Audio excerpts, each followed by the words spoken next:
So now $1 million question: should you buy a house or should you rent it? Well, it's not just my belief, but I think the whole world agrees to one thing, that your primary house should be your own house. Okay. So there's no question. If you think that you are living a very dynamic life and you are in this city in 2024, in 27 you may be in another city in India, in 30 you may be in another city in another continent. Yeah. Then I think that it's your call. Yeah. But regardless of everything, I think everybody should have a primary house of his own. Yeah. You will always need it in that sense. Here I tend to disagree with you to some extent, because like what we as the Gen Z or the millennials, what we think is, since the residential rate is 2%, residential yield rate is 2%. So instead of me buying a house which is, let's say, for 1 crore, that same house if I can get for 2 lakhs, why not I should rent it and not buy it? So I have many friends. Some of my friends, some of our buyers are also they come from your generation, and people. This is a point to discuss actually, and it's a discussion point.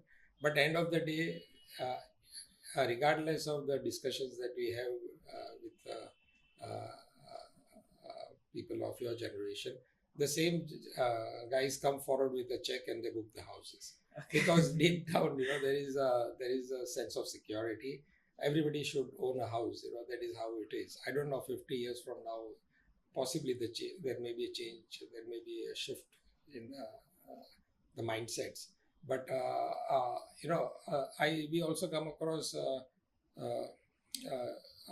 young guys who are already living overseas, and they feel that 3, 5, 7 years down the line they'll come back to India or to Mumbai. I work only in Mumbai, so if they have to come back, then they should have a pad of their own. Okay. And I think everybody thinks that is necessity number one, to own their own pad. So what I can make out is, if somebody wants to settle down, then he should have a property of his own, a home, let's say.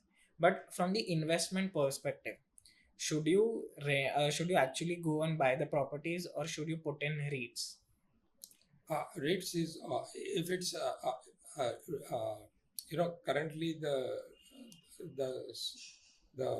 dynamics are such that buying a house and renting it, leasing it out, and getting a 2% ROI, as you said, I don't think it's net 2% anymore because of the property taxes and the maintenance.